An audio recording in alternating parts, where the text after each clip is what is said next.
Mention the word feast, and most people picture a heavy table covered in food, a family gathered around it, maybe a holiday like Thanksgiving. We tend to apply that exact image to the ancient Israelites, assuming God gave them a list of cultural dinner parties and traditions to observe. The text tells a different story. In Leviticus chapter 23, the Hebrew word used for these 7 observances is moed. It translates literally to appointment, a scheduled meeting placed on a calendar by someone else, where you are simply expected to show up.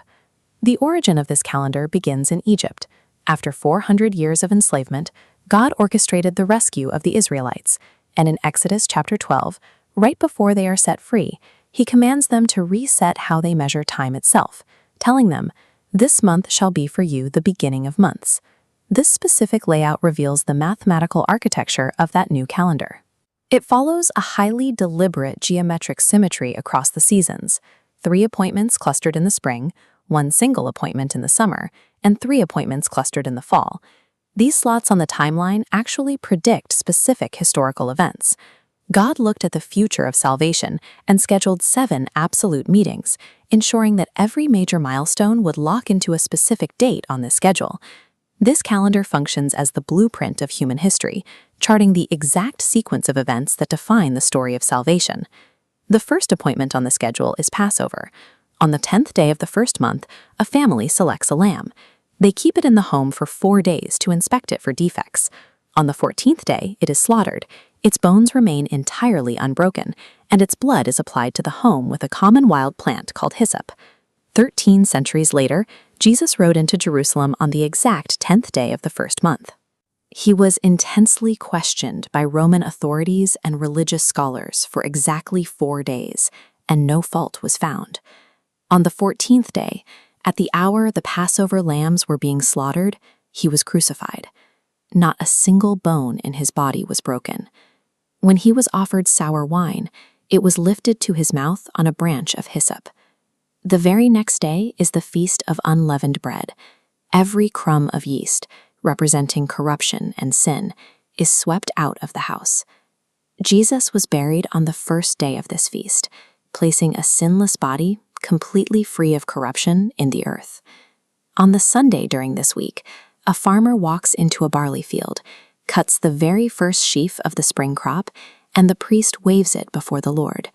This is Firstfruits. It is a physical guarantee that a full harvest will follow. On that exact Sunday morning, Jesus walked out of the tomb. He rose as the literal firstfruits of a future human resurrection. God executed this first major phase of salvation strictly according to the calendar, fulfilling 4 specific appointments down to the day. Exactly 50 days after Firstfruits is the summer appointment, Pentecost, or Shavuot. This date historically marks the anniversary of the Israelites arriving at Mount Sinai, where God descended on the mountain in fire to give the law. At Sinai, the mountain trembled, and 3,000 men died after breaking the covenant. Now look at Acts chapter 2, occurring on the exact same calendar date. God descends again, but this time the fire rests on people. The Holy Spirit is poured out, and 3,000 people receive life. The calendar then stops for 4 months.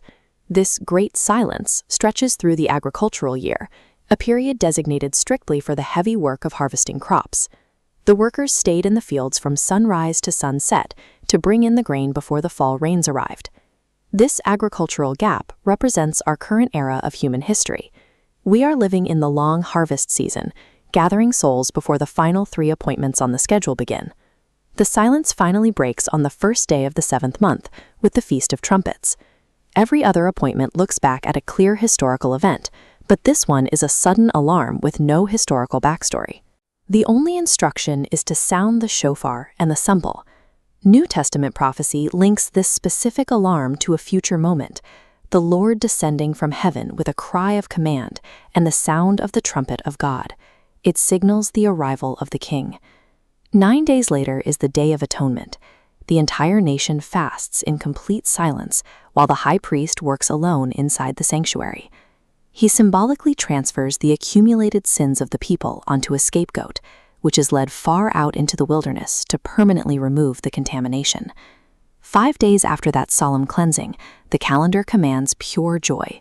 For the Feast of Tabernacles, families leave their permanent homes to live outside in a sukkah, a temporary booth made of branches. The walls are thin and the roof is left open to the stars. During the Second Temple period, this week included a daily water pouring ceremony, drawing from the pool of Siloam. Right in the middle of this massive ritual, Jesus stood up and declared, "If anyone thirsts, let him come to me and drink." Tabernacles is the only feast prophesied to last into eternity. It represents the ultimate goal of the calendar, God permanently dwelling with humanity in a home that never falls. If God managed to time the resurrection to land on the precise morning of Firstfruits, then the delays and uncertainties in our own lives are likely part of a schedule that remains perfectly on time. This level of precision suggests a God who doesn't just manage the grand sweep of history, but the specific timing of the individuals living within it. Living in the sukkah shifts the focus from the stability of the shelter to the presence of the God who inhabits it alongside his people. Even when the walls are thin and the roof leaks, the God of the appointments is sitting inside the shelter with you. The final trumpet has not sounded yet because the harvest is not finished. Every act of kindness and every conversation about faith is harvest work, and God is waiting for that work to be completed before the fall rains come. The schedule is set, and the God who set it has never missed a date. Very soon, the temporary booth will become